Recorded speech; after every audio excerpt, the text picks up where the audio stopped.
Hey, what's up, everybody? It is Sunday, and yet I'm sharing my Thursday thoughts because this last week I just felt like it was a week for a lot of people. It was a busy, exhausting week for a lot of people.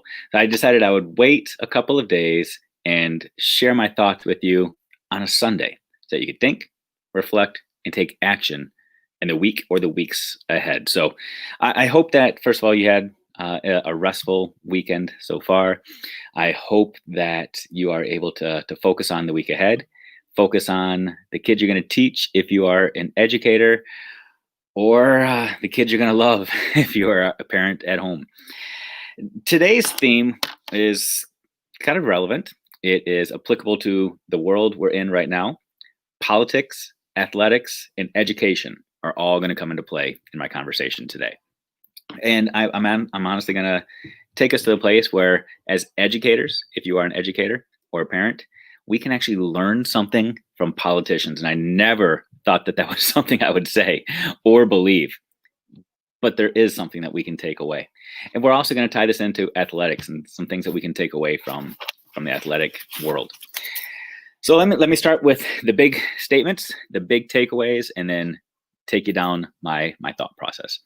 Two big things I want you to take away. Number one, retakes, redos are relevant, are important in your world, in your classroom, in your life. All assignments, all assessments, kids need to have the opportunity to retake and redo them. How many times do they get that opportunity? As many times as necessary. That's number one. Number two, I'm going to make a statement that is a big statement to make.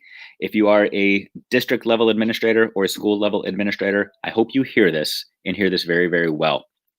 Using assessments to predict future assessments is educational malpractice. I've been saying that for a long time, and I will continue to say it until people begin to take action on this.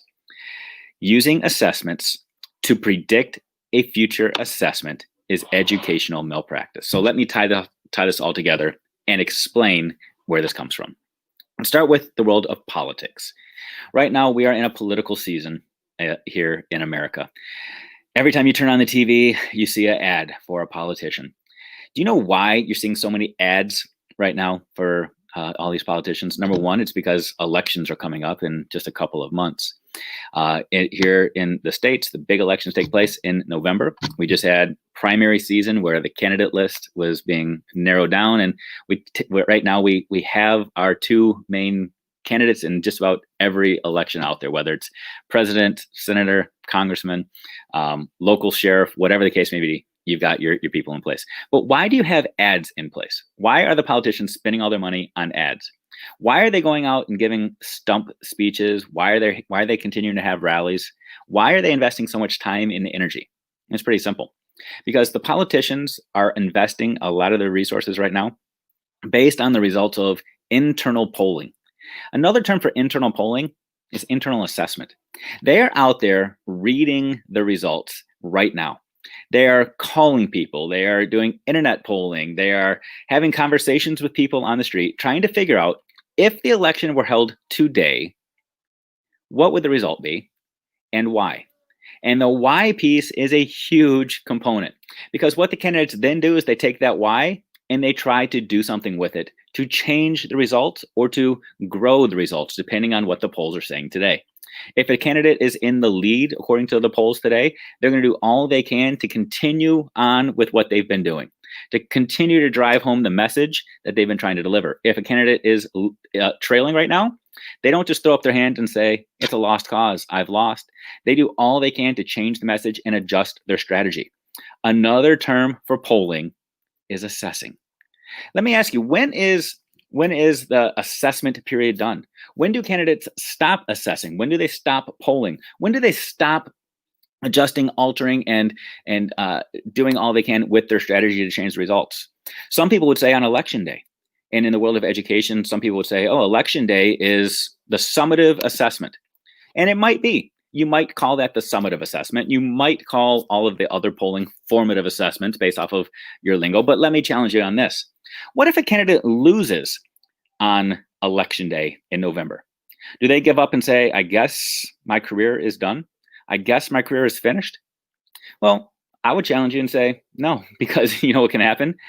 In 4 years, they can run again. In 4 years, they can say, I'm going to take the lessons I learned at the last election and I'm going to change my strategy next time. Look at Bernie Sanders. What did he do 4 years ago? He crafted a message. It didn't necessarily work out for him. This year, he came in and continued to craft his message and change his strategy. You look at Donald Trump 4 years ago. He got a result, and he has taken that result and he's continued to use it to amplify his message. His strategy is based off of those results.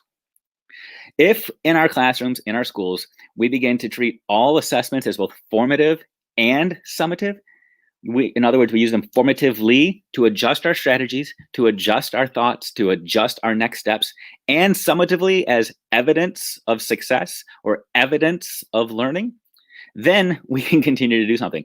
If you label it as formative or if you label it as summative ahead of time, if you say this is the end of whatever, so this is a summative assessment, in other words, you can't do anything to adjust it, you can't do anything to improve it, all you're doing is sending a message that learning has a finite that learning can be finite. Learning can never be finite. You can always learn more, you can always do more, you can always grow more, you can always get new, better, more improved results. So in politics, our politicians actually understand that assessment drives next steps, that polling does not predict future success or future failure. It simply tells you what you need to do next. The same thing is true in your classrooms. So now let's use sports as my analogy. And I'm going to use the Los Angeles Lakers and the Milwaukee Bucks as my examples, because last night, both of those teams advanced to the second round of the NBA playoffs. Now, the LA Lakers, they entered the playoffs as the #1 seed in the Western Conference. The Milwaukee Bucks entered as the #1 seed in the Eastern Conference. And they both advanced to the second round. They proved that they are the better teams compared to the other teams they were playing against. But did you know that both the LA Lakers and the Milwaukee Bucks lost the first game of the playoffs? They lost to a team that over the course of the regular season was deemed to be inferior to them. Now, in the NBA, they do not do the one and done mentality. When you enter the playoffs, they don't say you get one shot to go out there and win. If you win, awesome, you advance. If you lose, sorry about your luck. You know, I'm a huge fan of college athletics. And in March, we have March Madness, which is a one and done. It is you win, you advance, you lose, you go home. And I love the drama of that because on any given night, any team can win. We've actually had 16 seeds. So in March, we have about 68 college basketball teams that advance to the postseason. And truly, any of those 68 teams can win it all. Those teams are all ranked and they're sorted based off of their collection of 30 plus games in the regular season. And they're ranked from 1 to 16 in 4 different divisions. And there's some wild cards and play-in games. And truly, on any night, anybody can win. And that is the drama and the intrigue of it. And on any given night, we're trying to figure out which team is the best team on that night, not necessarily which team is the best team. The same thing was true in the NBA with the playoffs. They have their system designed where you're trying to figure out who's the best team on any given night. But in an attempt to figure out who is the best team overall, they realize that you need more than one chance. The LA Lakers, the #1 seed, the Milwaukee Bucks, the #1 seed, went on to win their playoff series even after they lost the first game by each of those teams going on and winning the next 4 games in a row. The LA Lakers proved that they were better than their opponent, the Portland Trailblazers. The Milwaukee Bucks proved that they were a better team than their opponent by winning 4 games in a row, not because they lost one. In our classrooms and in our schools, we have way too many one and done approaches. You have one quiz on Friday to prove to me everything you learned this week. You have one big unit test to prove to me all you know.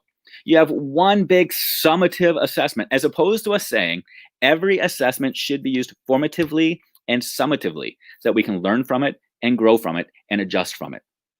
If in your classrooms and in your school you have any kind of system that is designed to give kids one opportunity to prove what they know, you are doing a disservice to your kids and to you. Because teachers, you are the difference makers. You are the change makers. When you get assessment results, when you get evidence of student learning, it is up to you to do something with it, to adjust your strategy so that students can continue to learn and continue to grow. Nothing is ever finite. Nothing is ever done. We create lots of arbitrary dates. We say students have to learn something by Friday. We say students have to learn something by the end of a 10-week period because we have thrown those dates and those timelines out there. We need to do all we can to give kids multiple opportunities, to give us evidence of what they know so that we can move on with certainty, that we know beyond a shadow of a doubt which kids are learning, which kids are struggling, and what we as the educators can do about it. So don't use assessments to predict future success. All that does is discount the opportunity of the teacher to truly make a change and to make the adjustments, and give kids as many opportunities as necessary to prove what they know. One and done is not enough. All right. Have an amazing day.